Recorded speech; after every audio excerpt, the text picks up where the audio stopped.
just want to say thank you again to everybody who attended this event. And thank you for spending time with Carolyn today. She's a really special person. So, each of us have agreed to come up with one question for each other, one another. Is it grammatically correct to say each other or one another when there are two or more? Well, like if there are two, it's different than if there are three or more. We're in this together. So I'll open. I don't know, and also we did not share our questions in advance, so this is totally fresh. But I'll open. This is like I put this together. It's on me.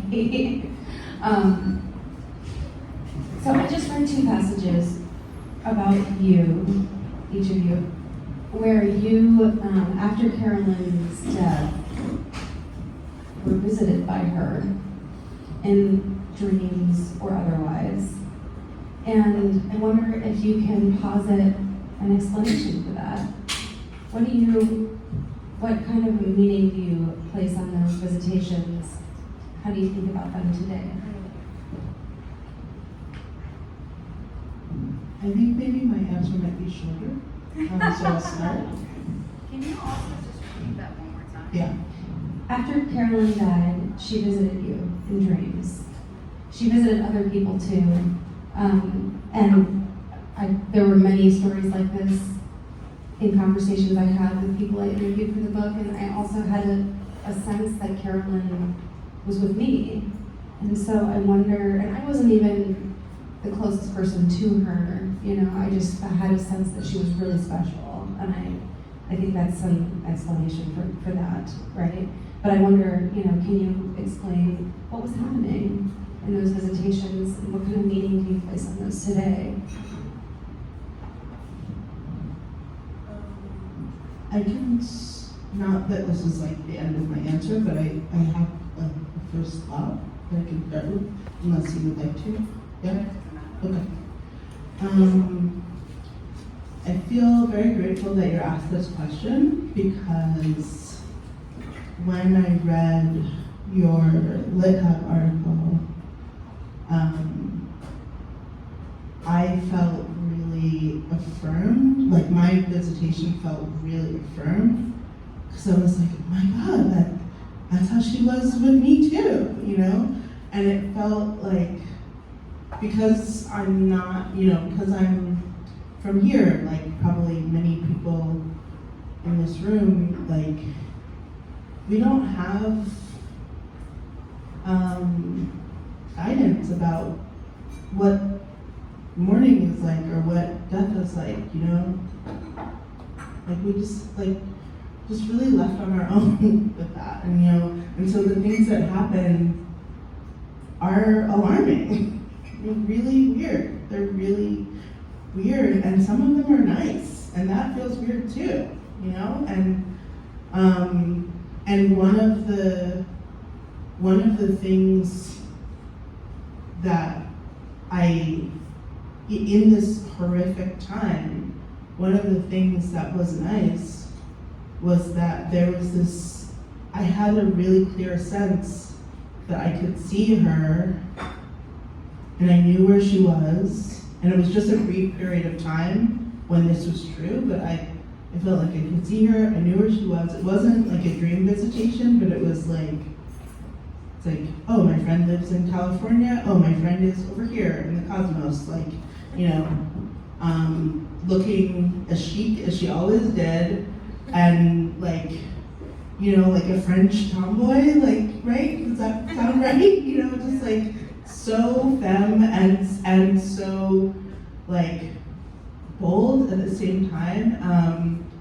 And she had a cigarette in her hand. She was like gesturing with it, and she was like sitting back, with her legs crossed, and she was just gesturing. Like every time I was like, oh, I'm so upset, like, how's Carolyn doing? What she was doing was saying, like, can you fucking believe this? And I just felt like that was true, that that's how she felt, but I also was like, I'm not close enough to her to really like earn that vision and like the posture that she was in. Like, I know what photograph I'm thinking of, you know, like, so I doubted that feeling very much so, but it was still a really important feeling, like a really, really important feeling. And then when I read your piece, like some of the tone of the visitations from her, I was like, yeah, like that, you know, it like corroborated, it's like the most policey word I could think of, but like, you know, like it confirmed and affirmed that.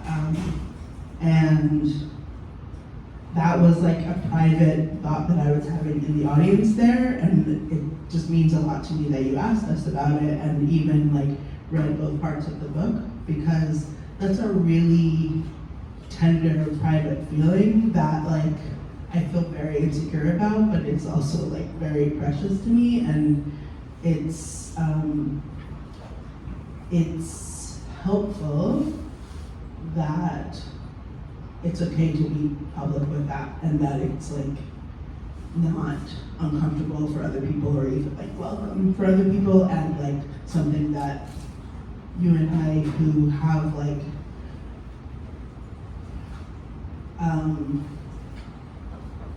different kinds of bonds, like we have like different kinds of bonds, but like our strongest one is this grief, like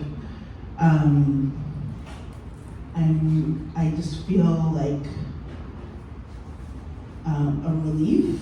It's like a really big relief that this very special, small thing that's so important to me and that I doubt is like part of our like horrible, wonderful sister. Yeah, it's wonderful. Yeah. Oh. Yeah. It's wonderful. Yeah, well, okay. For those of you who didn't know Carolyn, she was like first and foremost funny, and then really smart. I mean, she was really smart, but like the first thing that you would notice about her was that she was really funny. And kind of nothing can touch me, and I'm fine, but I'm also funny, and I'm gonna make you laugh. And those dreams were so, her tone was like, it was her. And of course I've known her for a really long time, so maybe it's my psyche filling in the gaps, but I've obviously spent a lot of time thinking about them. And they were very sensory. I don't know if you picked up on this, but, and they're all also 100% true. I mean, it makes for a great story, but they're also true. You know, we have hearing, taste in the grocery aisle, seeing, and am I missing something? Feeling of being pumped her. What? The feeling of your body when you pumped her. Oh, the feeling, yeah, but I feel like, anyway, they sort of hit on all of the senses, and they're such clever things. Like, I would never think that souls were made of, energy. But I don't disagree with that. It's just not a thought I would have. It's a thought that she would have.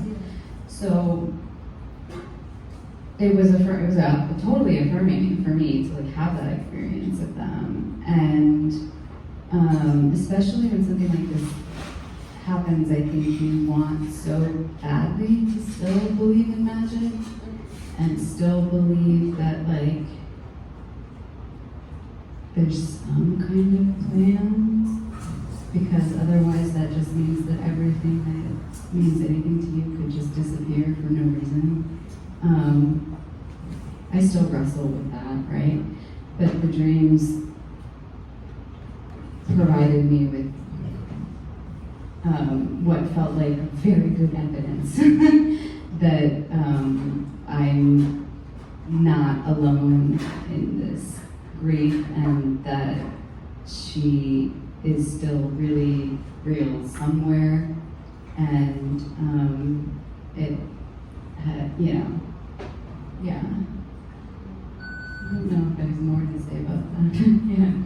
they're obviously incredibly special experience to have.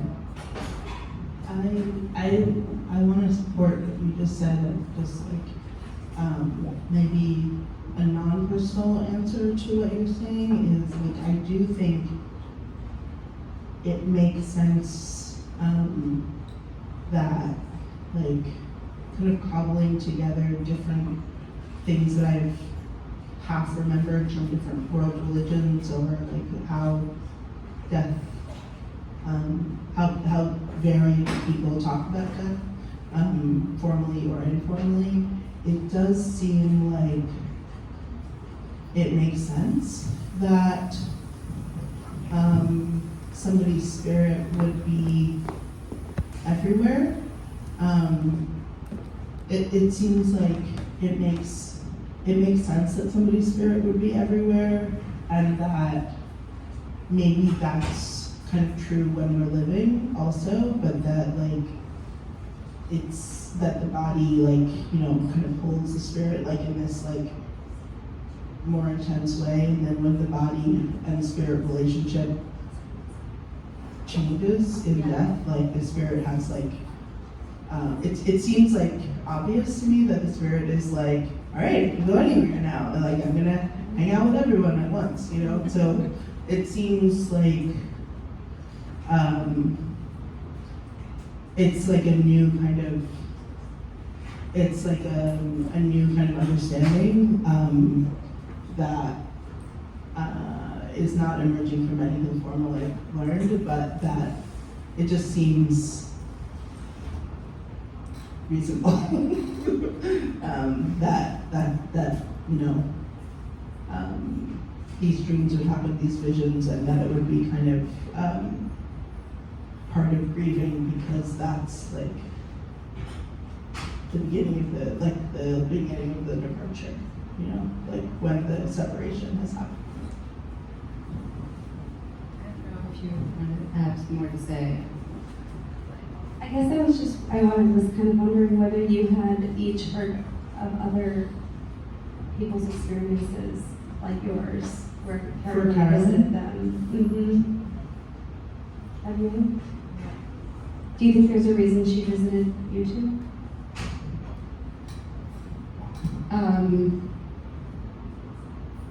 Probably. I mean, she would probably have a reason for doing that. I have thoughts on the, it's very specific to Adjua and I, but Carrie was the kind of person that, you know, loved a lot of people, didn't dislike a lot of people. If she didn't like you, she didn't think about you, and then therefore you're like, you know, not even on the radar. But I think that there were certain people, obviously, we all probably have that, where you have what feels deeper, like karmic, soul tribe stuff. Like this feeling of we're doing some work together in this life. And I have felt like that, and I didn't meet Adjua until, I met Adjua actually at Carolyn's apartment when we were cleaning it out. So I didn't know her while Carolyn was still on Earth, but I do feel like there's a similar connectivity that has to do with something larger that I don't know to what end yet, right? That's interesting. Yeah, I mean, we have these art world connections that have emerged also, and I kind of misremembered them as something that like we knew before but hadn't been like activated. But now I am remembering like meeting you in that in the apartment, and I'm remembering kind of like being with you in the kitchen, like we were like going through something, or like packing up something, and just yeah, like we don't know each other, but like we really know each other. Yeah, I forgot that. Yeah, that was a really Yeah, it was really good. It was really, really good in a hard time. And something I was thinking of while I was listening to your reading was like, even though like reading through the book is taking me so long because it's like, because I have to pace myself, like everything that I hear from the book, I'm like so grateful that you wrote it down, you know, and I'm so grateful that you like recorded stuff like back then, because I really knew what I was talking about back then, and like a lot of those memories have faded, and I'm just like so grateful for the record, and I just really want to make sure to say that. Like I'm glad that, you know, you're a writer and you're gonna write many books. Like this is like just one of them, and I know the process hasn't been easy or linear, but it's like, as somebody grieving, it's so it's such a unique privilege to have like a journalist grieving alongside you that, like, you know, is also helping keep track of that, because it's very swooshy in here, you know. And yeah, so just want to take a moment to say thank you for doing the work of this document. Yeah. Yeah, same. I mean, I've told you that many times that there are things I don't remember even happening, let alone telling you about that you have a transcript of. Yeah. So I am very much a hoarder of memories. So I'm really grateful for the document. Yeah. And to your question about like what it meant that she visited, that's where I feel really insecure, you know, because she was one of the coolest people I've ever met, and so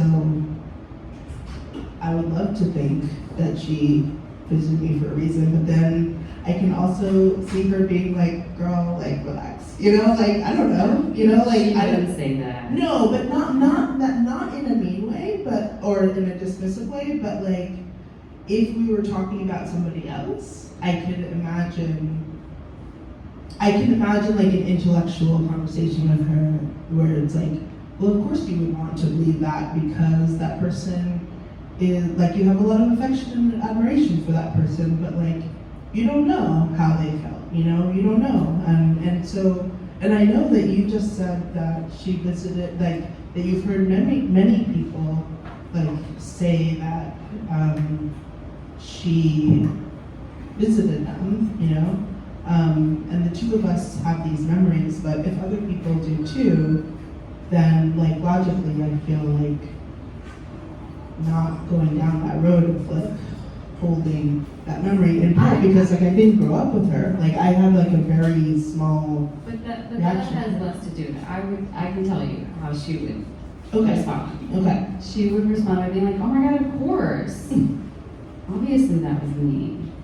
No, of course Like, it's her. obviously Of that course was it's me, and obviously that was for a reason. to us specifically. Yes. Okay. Yes, absolutely. And I don't know the other people's dreams well enough to say what was going on, but I think anytime there's unfinished Yeah. stuff, right, it comes up. But I'm thinking about it as you're talking, and I do think that like there's something else that like both of our responses are that this was affirming, right? Yeah. So if I'm gonna read between the lines there, then that means that she knew that we needed affirmation about what? About magic. Because we're both creators Yeah. and in a creative practice. Yeah. And then I would still stand by what I said before, which is like, there's more work to be done in this lifetime. So I don't know, ask us again in 50 years. Yeah. Thank you. Thank you for that. Yeah. I think in terms of like the personal visitation, it's very helpful for me to hear you say what you just said, and I'm glad I admitted I feel weird about it, because now I feel better. It's okay to feel weird. Very much so. That's definitely part of the sisterhood, for sure. But I... Tribe of weirdos. Yeah, for sure. But I also, like, more so than the metaphysical visitation, the fact that I got to have, like, Facebook is a weird place, but, like, we hadn't talked in a really long time. Like, I had stepped away from Wendy's, like, for a few months, you know? And we had texted once about, like, the keys for Wendy's, you know? But, like, we had been close and weren't really in those months. And, like, I feel really, really visited by her friendship, like, in an undeniable way, that she thought to reach out to me, and I'm so glad she did, Wednesday afternoon, because her life ended Wednesday night, you know? And, like, and that, more so than the, more so, like, I have a new and emerging, like, grounding in the visitation and the affirmation kind of after the fact, but I have always felt really held in a very special way by the fact that we had that exchange, and it was about plants and witchiness, you know, like, that's fabulous. And that was the first thing you asked me about when we met. That sounds right. I was like, do you know where that bag is? Mm-hmm. Yeah. Yeah. Oh. What are your questions? Whew. Well, I mean, you kind of got into a lot of sort of what I was gonna ask you about. The birthday that Carolyn would have had a year after,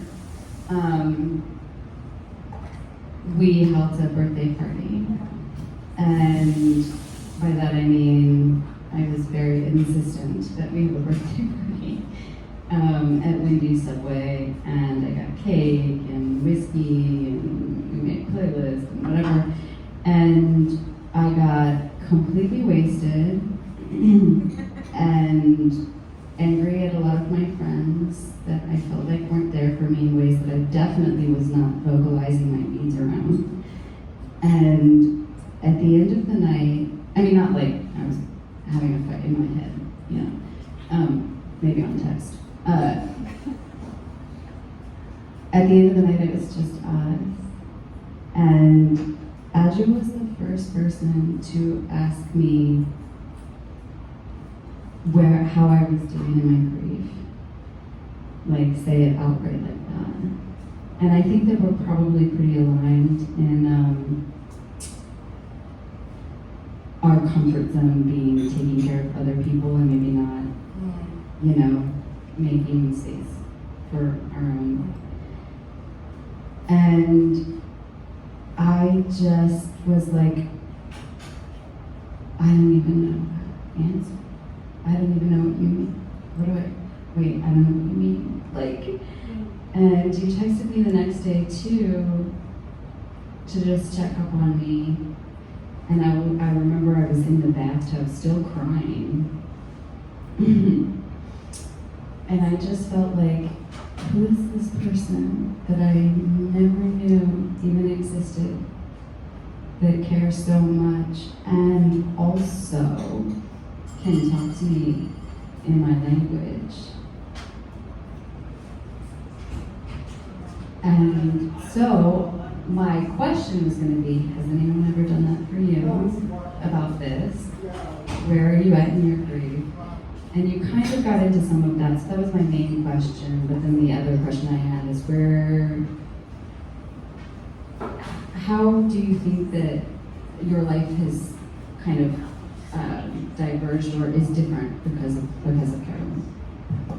Thank you. For you too. Wow.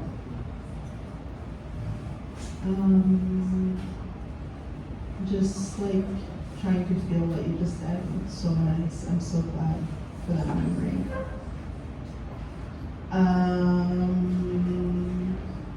Yeah, we can talk about that more like later, but I guess to move to your question, like, I do have more people in my life. Like I'm taking care of less people now, like more, and I'm saying like help more. No. That's good. It's good. It's so embarrassing. Hard. It's Very so hard. embarrassing. Yeah, I don't like it, but I have to do it all the time. I think where am I? So there are I have people are there maybe like I don't know about this language, but like the people that are around me currently, they ask me that kind of question about general stuff, not necessarily about this.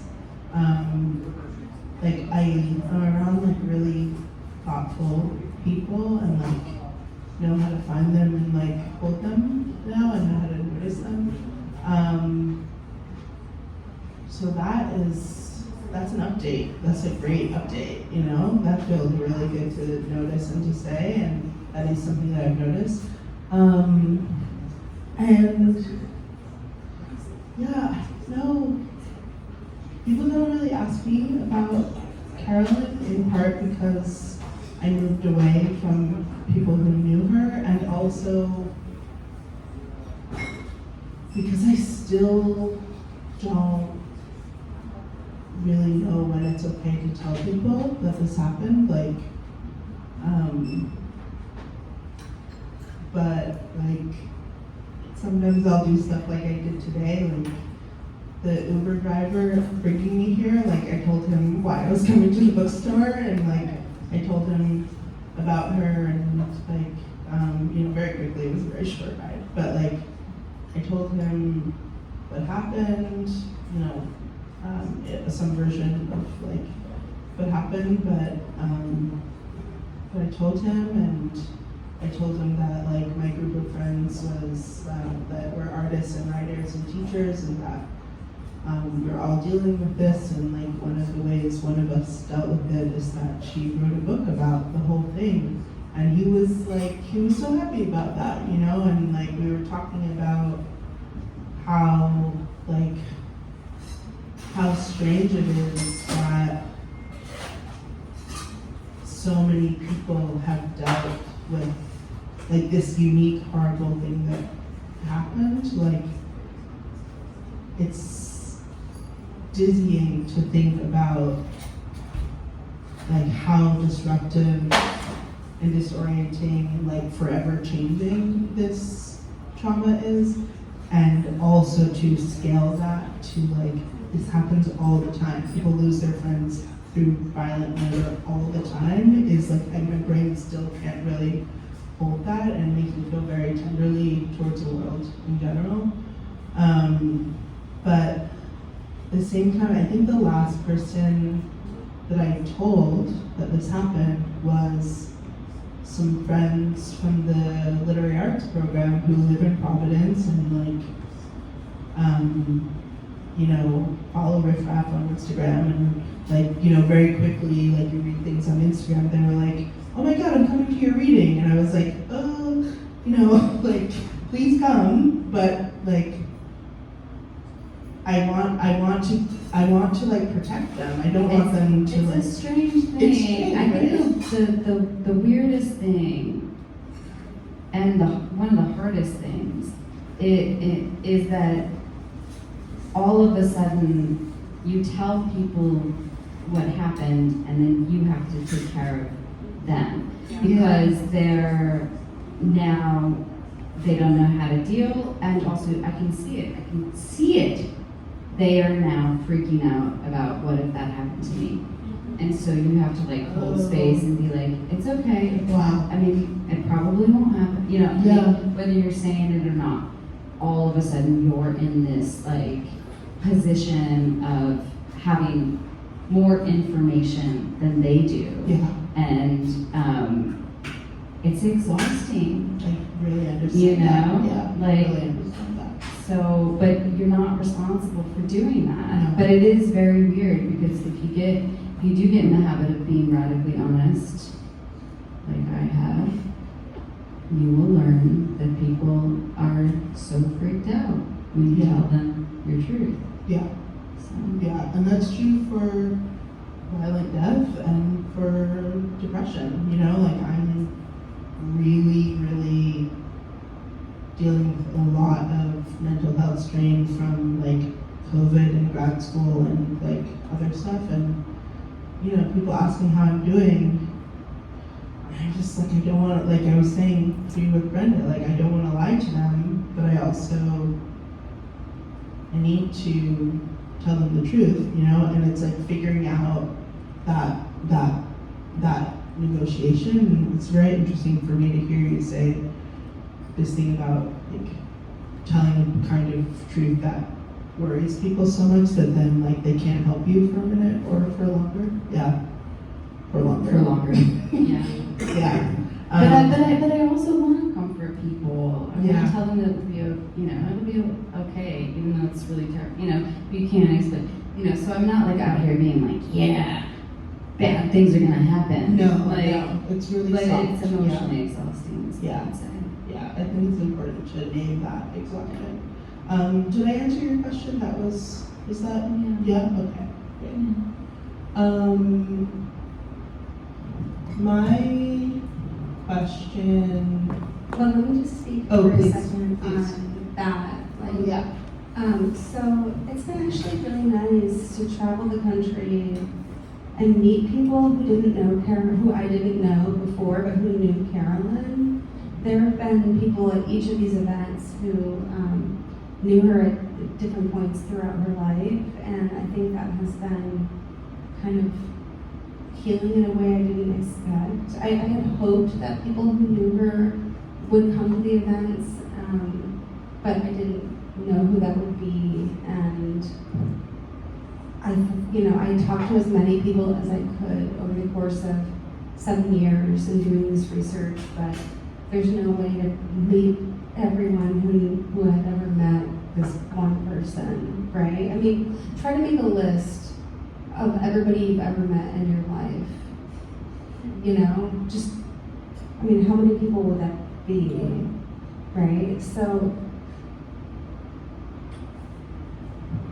I had a list of names of people that I wanted to interview over the course of time, researching this book, which ended up being like 7 years. And I got to as many of them as I could, but there are dozens that I never got to, and some that I didn't even know that I should be reaching out to. So that's been a really good thing for me personally. Sarah, I just want Yeah. you guys have dinner reservations, and I wanted to make sure if folks want to talk to you a bit outside of that. Questions?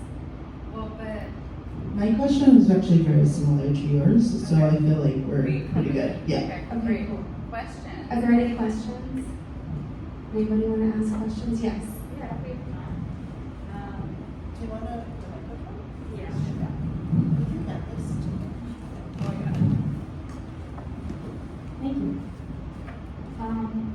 One of the things that I noticed in this conversation and specifically talking about dream visitations were these repeated qualifications of I wasn't necessarily the closest person in her life, or there were other people who knew her more, or these like moments of what did feel like the qualification of this person's impact on you and this person's role.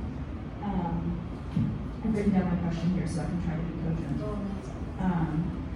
I think it can feel really hard to stand in your own space when writing or making work or processing about somebody who has touched so many people. So my question is, how do you make that space for yourself, or otherwise negotiate that urge to qualify your, I think for lack of a better word, right, to feel and work through your grief as one person in a large constellation of people affected? I hope that makes sense. It does. Yeah. I think I filled it. I filled that doubt hole with research and found as much of Carolyn's own voice as I could in her writing or in memories with people who knew her, who could, who remembered things that she had said, or, the way that she had said something. That was how I, kind of qualified my own right to have this feeling about Carolyn after she died.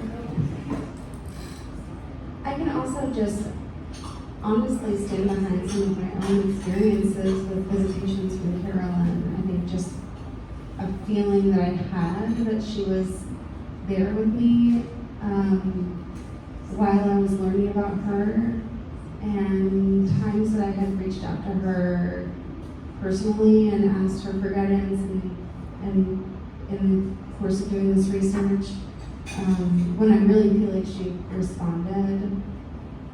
I think she was powerful enough to do that, and it might even be an insult to her to think that what I experienced was not really her, but me instead. I think that Carolyn, if anyone, would be someone who could transcend the boundary, Yeah. Yeah.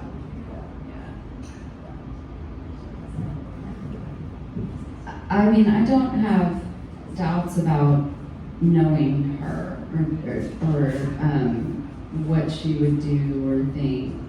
I can't, I'm not saying for sure for anything that I wouldn't know, but I have a pretty good sense. I have, the great gift of knowing her for 20 years and knowing her pretty deeply. I do have insecurities that Adjua kind of touched on in terms of like how important I was to her, or like my impact on her life, that actually, other people have sort of assuaged that you've interviewed, where you learn that like, you did have an impact or something, she was telling other people, whatever. But I don't question her. And to your point, yeah, she didn't want something to happen, it wouldn't happen. Like, if we believe in that. For me, the question is always like, am I crazy? Or do I still believe in sort of this metaphysical stuff? If I believe in the metaphysical stuff, which she believed and we believed, and we kind of like, and the signs are everywhere and all of that, then there's absolutely no way that like, she isn't a part of this conversation. Yeah. Yeah, I like that a lot. And I think I spoke to some aspect of your question when I was like talking about the doubt. And sorry, I won't repeat that, but I will say that when I was getting ready today and like felt her, I felt that relation to her in a more embodied way today, and it had been a really long time, and I think that depression is part of that. Like, I can't touch the sparkly stuff as much right now, like while I'm depressed. But like part of, I guess like my addition to Pamela's answer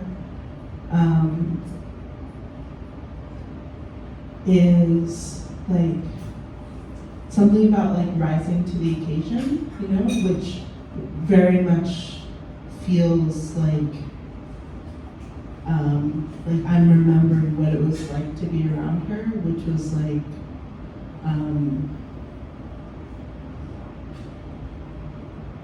it's okay to feel weird, it's okay to be sad, blah, blah, blah, but there's something like badass inside you, and like I see it, and you can see it in me, and so like, let's go be cool, Yeah.